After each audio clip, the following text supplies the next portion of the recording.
Bonjour à tous. Et bien voilà, nous nous retrouvons pour un nouveau diaporama sur la divine volonté, le grand dessein de Dieu. Ce grand dessein que Dieu veut révéler aujourd'hui à toute l'humanité. On va prier le Saint-Esprit. Je sais que la divine volonté suscite dans le cœur de beaucoup des questions, des interrogations, des pourquoi. C'est normal.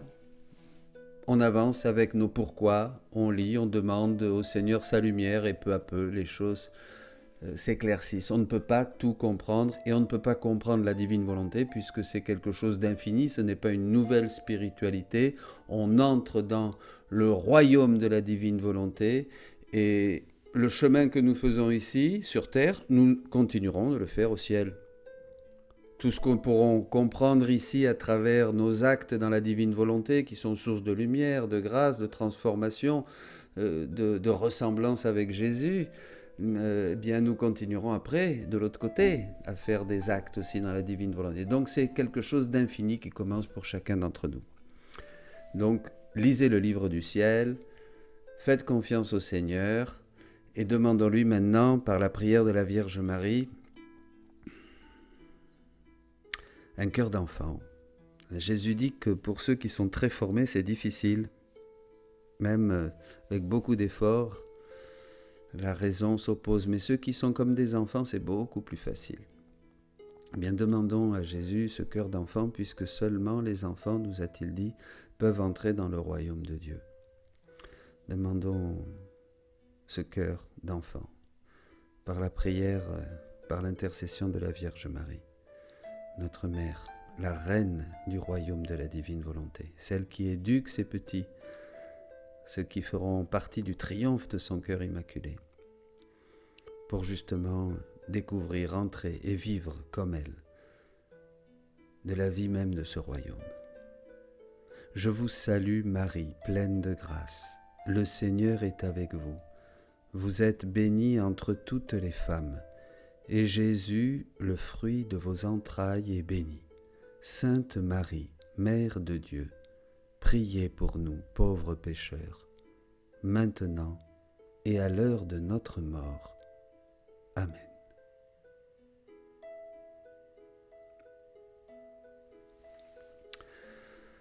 Le grand dessein de Dieu.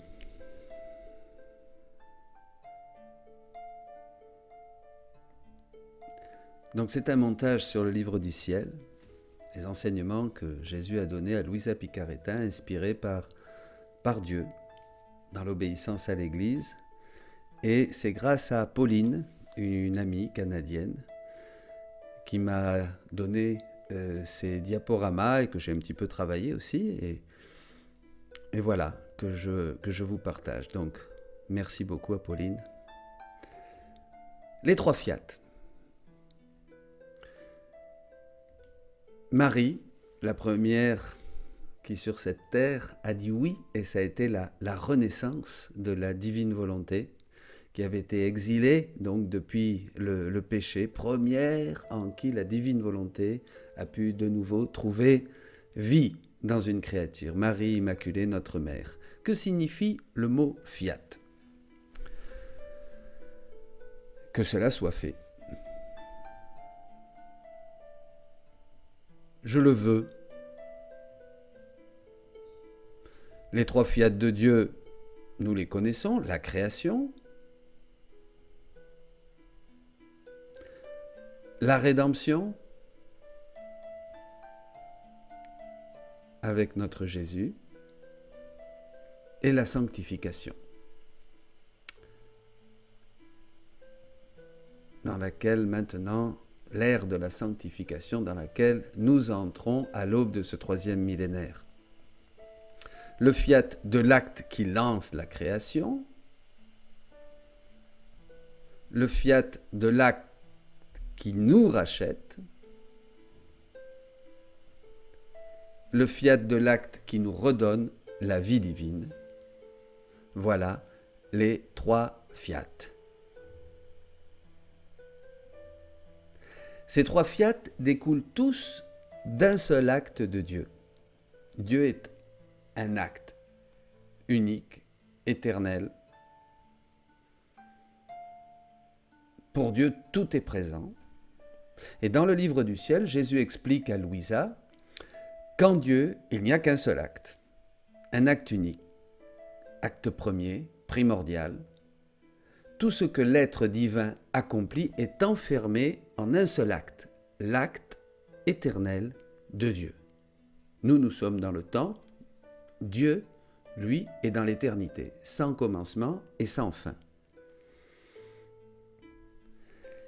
Dieu créa le ciel et la terre. C'est notre Créateur.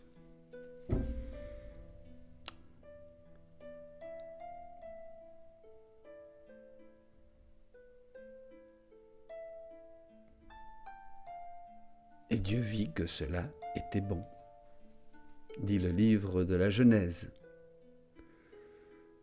Il faut contempler cette belle terre, cette belle création qui nous entoure. Elle est le premier livre où Dieu nous parle.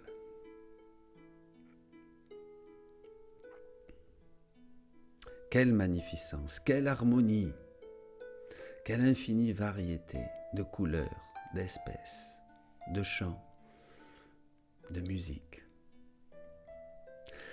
Jésus affirme que la création a été un déversement de l'amour divin envers l'être humain pour recevoir de l'amour en retour, une correspondance. Dieu donne en créant la terre, l'univers entier et en créant l'homme pour recevoir une correspondance d'amour. Et dans l'homme, au nom de toute la création, puisque la création, dit Jésus à Louisa, était une adoration muette.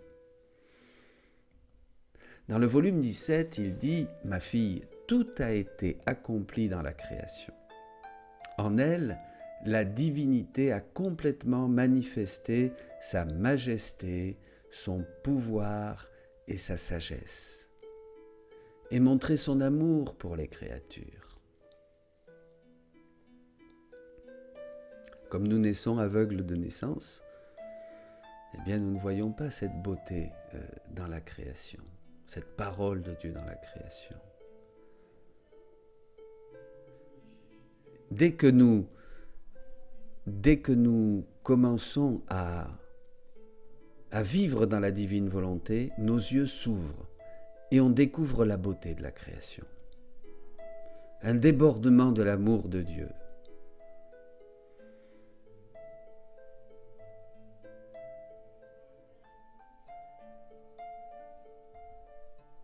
Toute la création crie gloire et adoration pour notre Créateur, amour pour les créatures.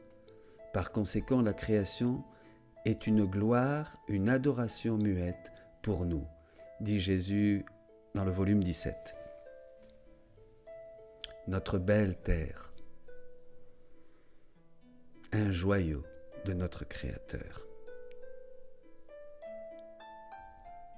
Un jour, Jésus montra à Louisa toutes les choses créées.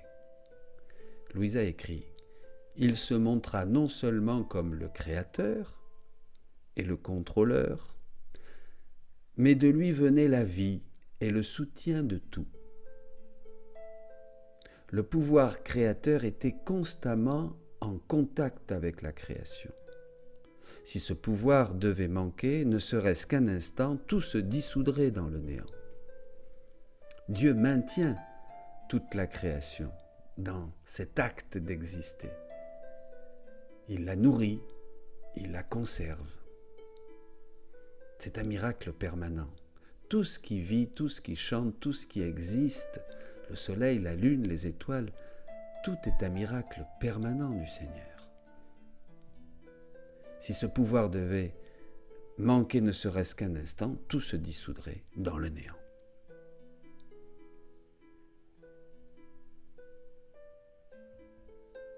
La création reflète les splendeurs divines. Dans le livre du ciel, Jésus dit à Louisa que le Créateur y mettait sa complaisance.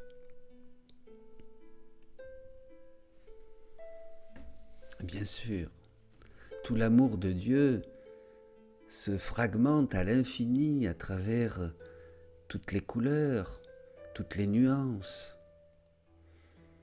toutes les beautés que nous offre la création. Ce sont les splendeurs divines. Les attributs divins se manifestent à travers toutes les choses créées. Jésus en parle souvent dans le livre du ciel.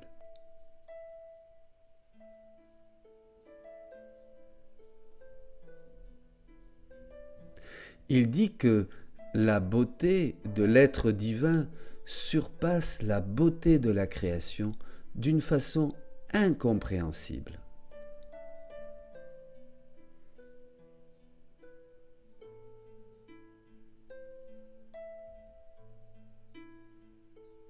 Belle est la création, quelle lumière fascinante, quelle variété qui enchante, quelle rare beauté.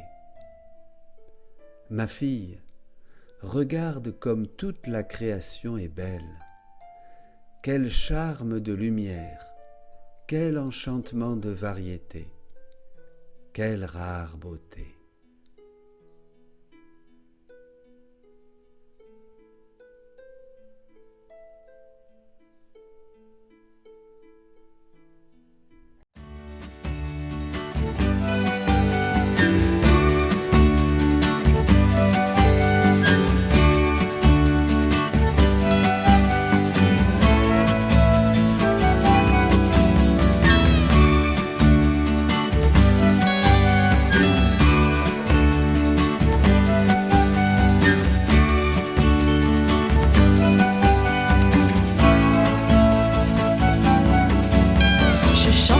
La terre, je chante avec le ciel, je te contemple en tout et je te vois en tout, je t'adore en tout. Je chante avec la terre, je chante avec le ciel, je te contemple en tout et je te vois en tout, je t'adore en tout. Merci, merci, merci, divine volonté, reçois ma vie, reçois mon oui. Merci, merci, merci, divine volonté, reçois ma vie, reçois mon oui.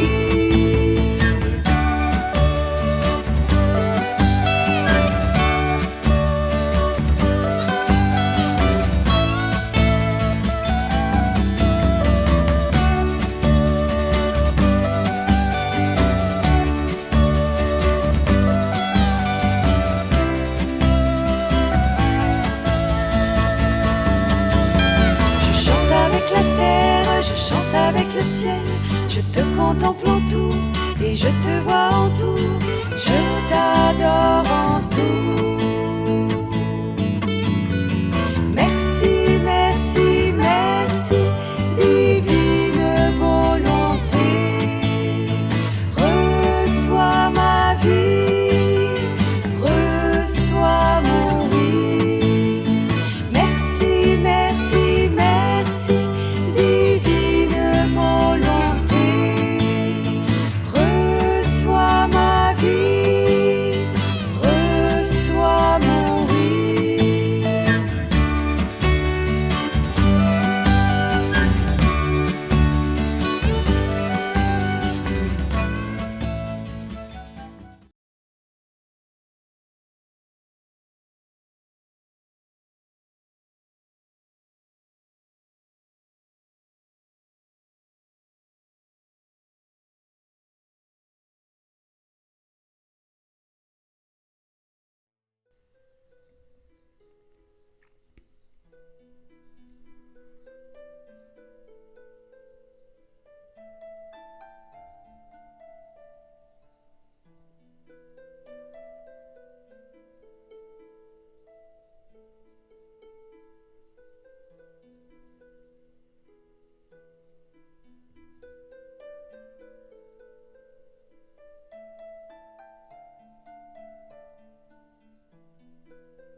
Belle est la création, Mais au début, le plus beau manquait.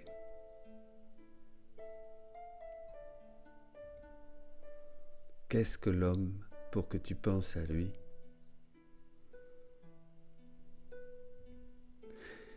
Dieu créa l'homme à son image et à sa ressemblance.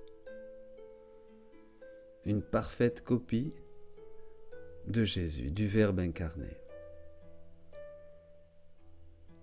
Premier-né de toute créature.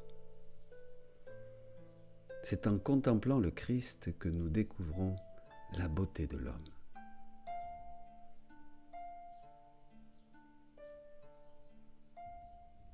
Dans une effusion de notre amour très pur, nous avons conçu la créature de notre souffle tout-puissant, afin que nous puissions nous réjouir avec elle, et qu'elle soit heureuse avec nous, et avec toutes les choses que nous avons créées par amour pour elle, dit Jésus dans le volume 16.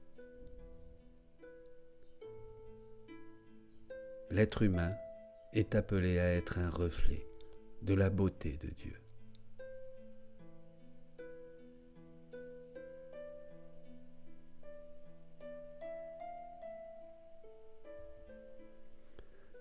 Adam et Ève, avant la chute, Jésus dit que la sagesse incréée les avait revêtus d'un habillement mieux que d'une tunique. Elle les a habillés de la lumière éternelle de sa volonté. Adam et Ève avaient en eux la divine volonté et tous les dons, la vie divine, la science infuse. Leur corps resplendissait de beauté et pour cela ils dominaient. Pour cette raison, ils dominaient sur toutes les choses créées, bien sûr. Les animaux leur obéissaient, la nature, ils savaient, ils reconnaissaient le message. Jésus dit que dans chaque élément, dans chaque chose créée, il y a un message, il y a aussi un rôle et un message et de l'amour. Et Adam voyait bien sûr toutes ces choses. Tout était soumis à Adam.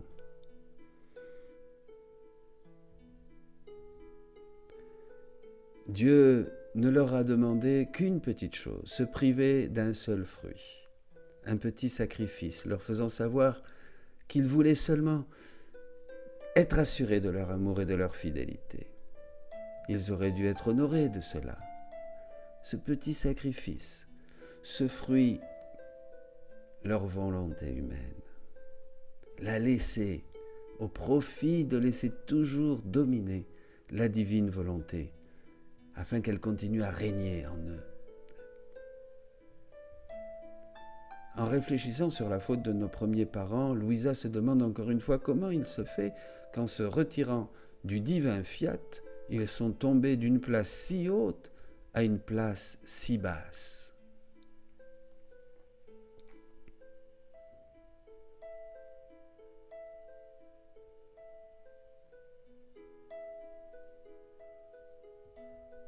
Jésus dit qu'ils sont tombés de très haut. Ils étaient placés par le Créateur plus haut que le ciel, que les étoiles, que le soleil, en Dieu même.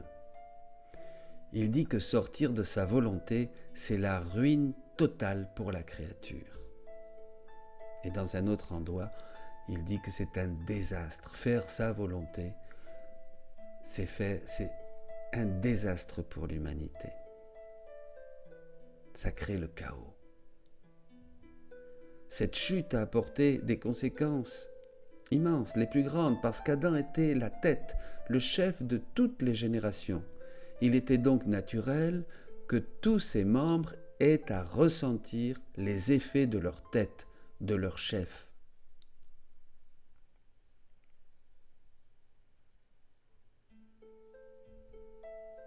En se retirant de notre volonté, l'homme qui devait nous permettre de nous réjouir avec lui nous donna de l'amertume, car au lieu de s'amuser avec nous, il s'amusa égoïstement avec les choses créées par nous et avec ses propres passions, nous mettant de côté.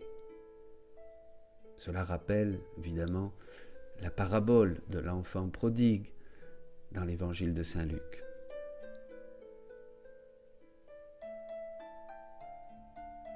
Vois donc comme il est nécessaire que nous restaurions nos droits et que la créature réintègre notre sein. Bien sûr, à travers la rédemption, Jésus, Dieu veut se sauver lui-même, puisque l'homme est une partie de lui-même. Il doit restaurer aussi ses droits, ce que l'homme doit rendre pour glorifier Dieu dans tous ses actes, dans tout ce qu'il fait, dans tout ce qu'il dit, dans tout ce qui vit en lui. C'est ce que Jésus va faire.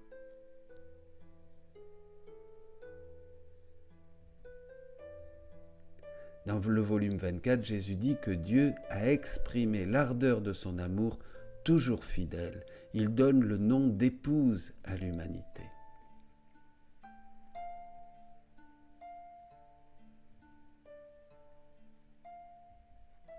Il a envoyé sur la terre des messagers pour dire qu'il aimait encore son épouse qu'est l'humanité.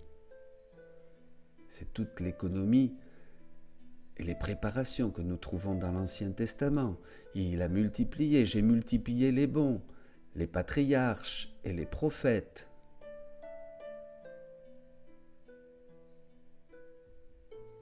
Il dit qu'ensuite est venue sa mère. Ma mère n'était pas un symbole ni une figure, mais la réalité, la vraie vie, la première fille privilégiée de ma volonté. En Marie régnait la divine volonté.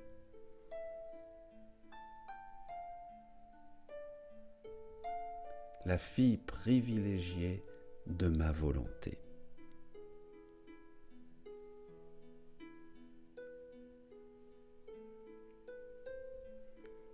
Et dans la Reine du ciel, j'ai vu la génération des enfants de mon royaume. En elle, tout homme est né.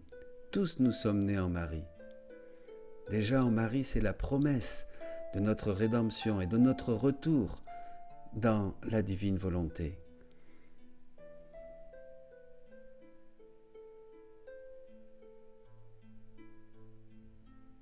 « 4000 ans après la création d'Adam et Ève, le fiat de la rédemption.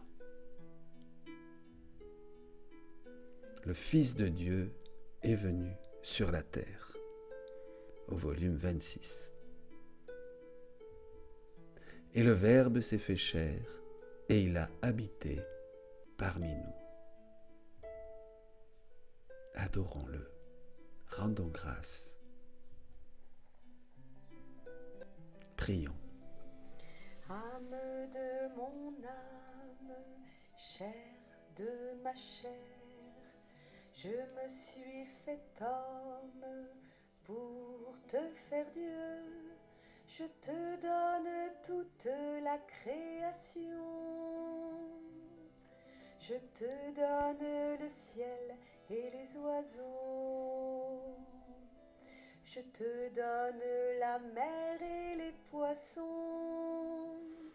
Je te donne la terre et l'horizon. Âme de mon âme, chair de ma chair, je me suis fait homme pour te faire Dieu. Quitte ta propre volonté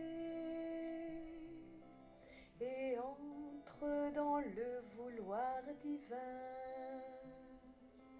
Tu deviens le roi de ma création. Je te restaure dans l'ordre divin.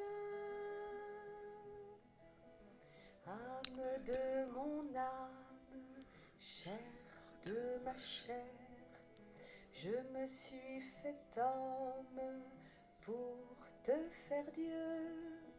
Quitte tes vêtements de tristesse, je te revais tout entier de ma joie. Quitte les haillons du désespoir, je te revais de la robe d'espérance. Âme de mon âme, chair de ma chair, je me suis fait homme pour te faire Dieu, âme de mon âme, chair de ma chair. Je me suis fait homme pour te faire Dieu.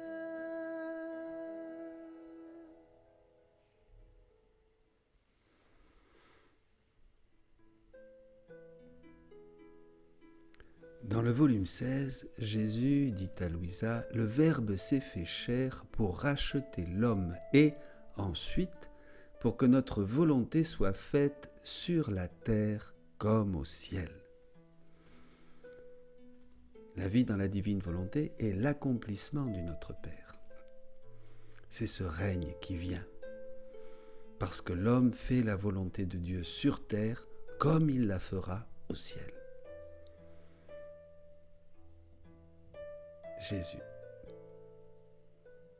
le Fils de Dieu, le Verbe se fait chair et passe 33 années, 34 avec les 9 mois dans le sein de Marie Immaculée, notre très sainte Mère de Dieu.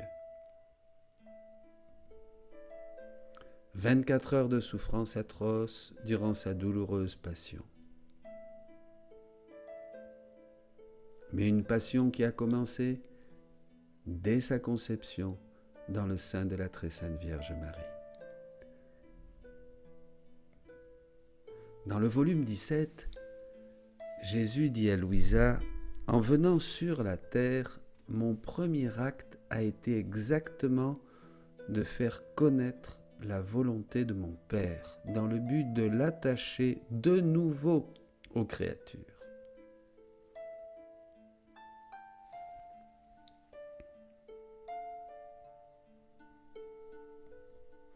Tous les actes que Jésus a accomplis dans sa sainte humanité avaient pour but de redonner à l'humanité le trésor perdu par nos premiers parents, sa suprême volonté. La raison de notre état de misère est que nous ne sommes plus dans la divine volonté et elle ne règne plus en nous. Nous vivons dans les limites, dans la vulnérabilité, dans la fragilité de notre volonté humaine. Par mes souffrances, dit Jésus, j'ai mis l'homme en sécurité. Par ma volonté, je lui ai donné la sainteté perdue dans le paradis terrestre. Tout est là. Il nous a mis en sécurité par sa passion, par ses souffrances. Et sa volonté nous a été redonnée pour que nous retrouvions la sainteté perdue.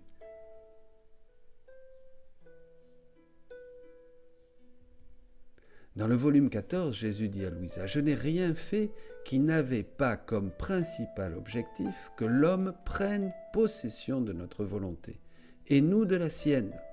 C'était ma principale préoccupation dans la création et dans la rédemption. Que l'homme prenne possession, vivre dans la divine volonté, c'est être propriétaire, dit Jésus. Ce n'est pas seulement faire la volonté de Dieu. Bien sûr qu'il faut commencer par là, dit le Seigneur. Et c'est ce qu'il est venu nous enseigner dans les évangiles. Écouter la parole de Dieu, écouter sa voix dans notre cœur, obéir au Saint-Esprit, être docile, c'est faire la volonté de Dieu. Mais il dit que là, c'est le serviteur, tandis que dans la divine volonté, c'est être propriétaire, c'est régner. C'est faire nôtre la divine volonté, œuvrante, régnante en nous, pour faire nos actes avec elle et nous approprier tous les attributs divins. Les sacrements que j'ai institués, dit le Seigneur, les nombreuses grâces que j'ai données à mes saints, à tous les saints, les patriarches de l'Ancien Testament et tous les saints du Nouveau Testament, jusqu'à Louisa, ont été autant de semences et de moyens pour qu'ils arrivent à la possession de notre volonté. Et les saints des siècles passés sont arrivés à des saintetés héroïques, admirables, mais c'était une sainteté humaine. Ce n'est pas la nouvelle et divine sainteté que nous donne maintenant ce don de la divine volonté qui nous est révélé en ces temps.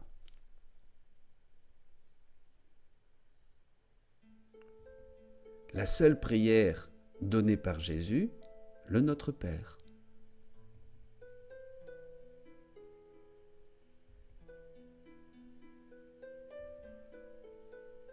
Jésus dit que l'Évangile a attiré l'attention des peuples sur des leçons encore plus importantes à venir. Les souffrances de Jésus, sa mort, sa résurrection, la confirmation de la rédemption ont été des préparations pour le royaume de la divine volonté. Comme les actes et les œuvres des patriarches, les paroles des prophètes étaient des préparations à la venue du Messie. Et bien de la même manière, les évangiles nous décrivent des préparations, les actes de Jésus, les paroles de Jésus, les œuvres de Jésus nous annoncent ce royaume de la divine volonté dont il parle dans les évangiles. Jésus dit aussi que sa divine volonté n'est pas venue éliminer la révélation publique, pas du tout, au contraire, elle est venue la confirmer et elle la soutenait et elle la soutient. Le Christ a fondé son Église.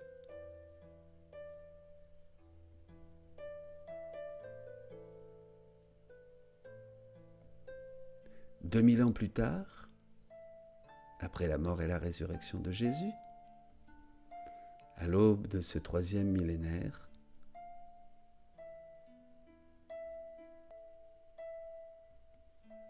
le royaume, refusé par nos premiers parents, existe toujours.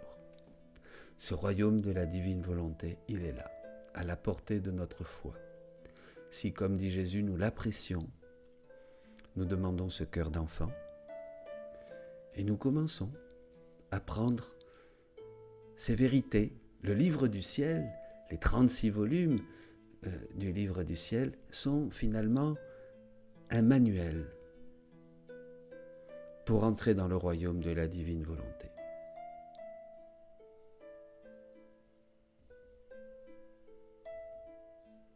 Le merveilleux cadeau que nos premiers parents ont perdu nous est redonné, dit le Seigneur au volume 24, le 16 juin 1928.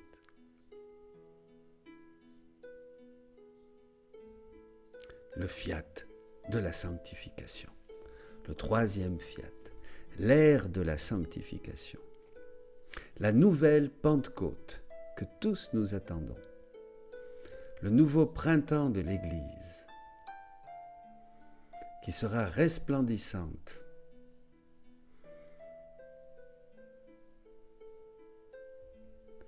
Le fiat de la sanctification est un don du Saint-Esprit.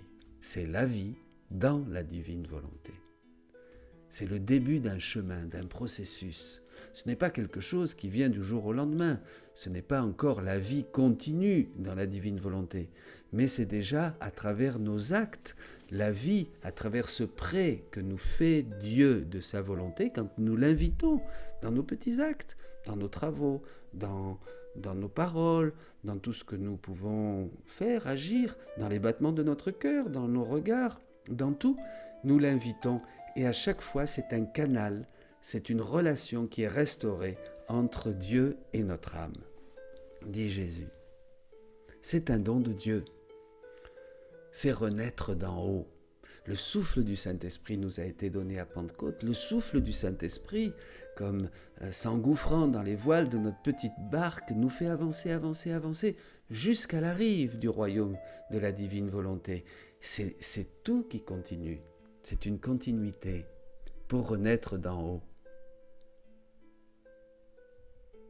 Voilà le secret révélé à toute l'humanité dans le livre du ciel, écrit, approuvé par l'Église.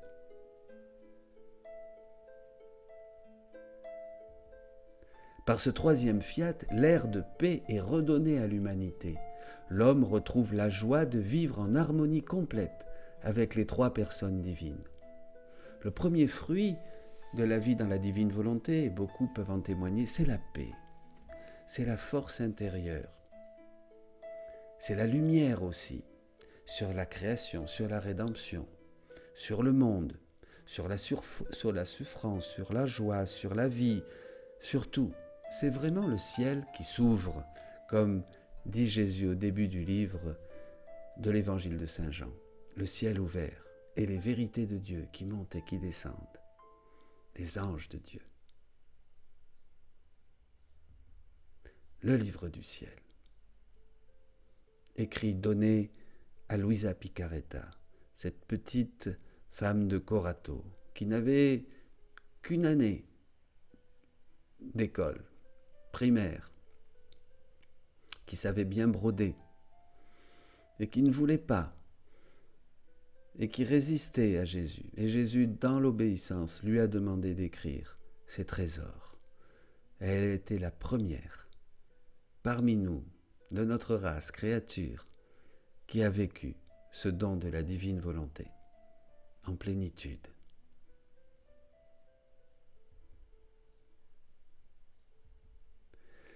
Par ce livre, les Écritures saintes sont mises sous la loupe, et nous découvrons tous les gemmes. La parole de Dieu resplendit, les évangiles deviennent lumineux. Nous en découvrons le sens profond. Toutes ces choses dont Jésus disait à ses apôtres qu'il voulait encore nous révéler, mais qu'il ne pouvait pas, parce que ce n'était pas le moment. Il ne pouvait pas les supporter. Il ne pouvait pas comprendre à l'époque, dit-il au chapitre 16 de l'évangile de Jean, verset 12.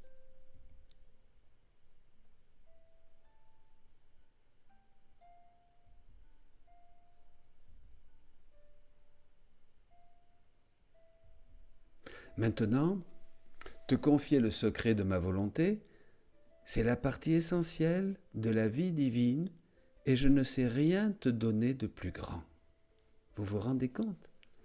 Jésus nous dit à chacun, quand il s'agit de Luisa, il s'agit de chacun d'entre nous. Ce que Jésus dit à Luisa, il le dit à chacun d'entre nous. Dieu ne peut rien nous donner de plus grand que ce don de la divine volonté. Et il suffit de vouloir, dit Jésus, et de se décider, et le tour est joué. Nous commençons. Nous pouvons commencer à faire des actes dans la divine volonté. Et chaque acte nous apporte des grâces immenses pour nous, pour le monde, pour les générations passées, pour les générations futures, pour le ciel entier qui se réjouit à chacun de nos actes, tous les saints du ciel, pour les âmes du purgatoire qui sont inondées de bonheur chaque fois que l'un de nous fait un acte dans la divine volonté. Nous ne pouvons pas comprendre jusqu'où vont ces grâces.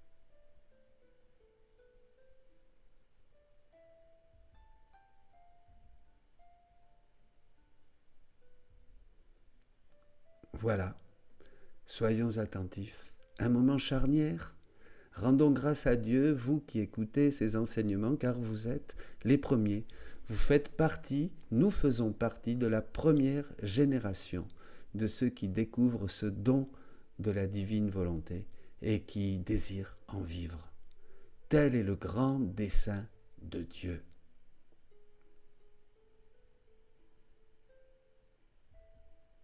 Amen. Fiat.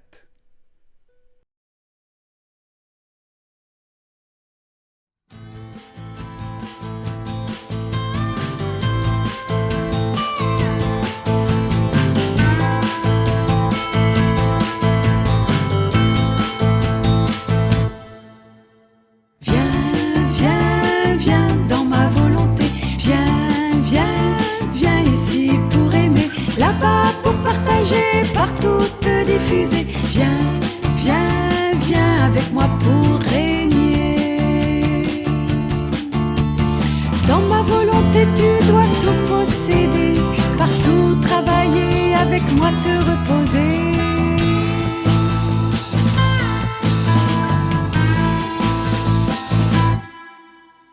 Viens, viens, viens dans ma volonté, viens, viens, viens ici pour aimer, là-bas pour partager, partout te diffuser. Viens, viens, viens avec moi pour régner. Dans ma volonté tu dois te multiplier, partout tes oui, dans les cœurs me voilà nouveau-né.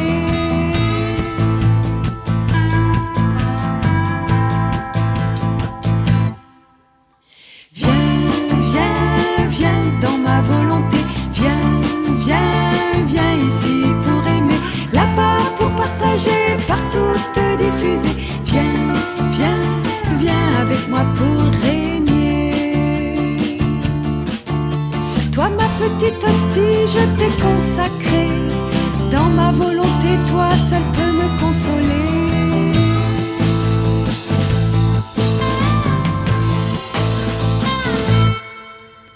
Viens, viens, viens dans ma volonté. Viens, viens, viens ici pour aimer, là-bas pour partager, partout te diffuser. Viens, viens, viens avec moi pour régner. Bientôt il n'y aura plus d'autre sainteté. Je l'ai dit, je vous donne ma sainteté.